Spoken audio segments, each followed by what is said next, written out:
L'exécutif anticipe car l'épisode caniculaire de la semaine dernière a déjà laissé un bilan lourd. Oui, au moins 1000 décès supplémentaires par rapport à la normale, et ce n'est qu'un bilan provisoire, car les fichiers ne sont pas encore totalement à jour.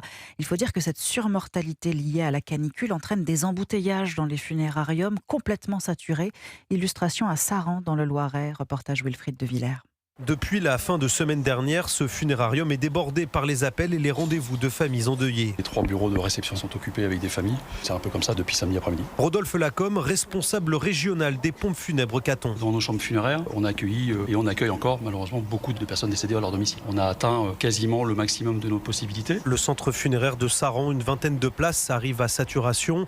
Une tension d'autant plus forte que la structure accueille également des défunts d'Île-de-France dans sa chambre froide. Cette nuit encore, on avait 2 arrivées de région parisienne. À mesure où on peut, on le fera. Là aujourd'hui, c'est un peu compliqué, en tout cas à l'heure où je vous parle. Forcément, c'est des places qui vont être pourvues ici. Le responsable ne cache pas son appréhension pour les semaines à venir. Notre plus grosse inquiétude, c'est le nombre de décès qu'on ne connaît pas encore. Des personnes qui sont déjà décédées chez elles et qu'on n'a pas encore découvertes. En ayant à l'esprit qu'on nous annonce déjà une prochaine vague de chaleur en fin de semaine prochaine. Donc il faut qu'on soit vigilant sur et la solution de conservation des défunts et cette capacité à organiser les obsèques rapidement. Sans place disponible, ce centre funéraire pourrait lui-même être contraint de transférer certains corps vers les funérariums d'autres départements. Wilfried de Villers.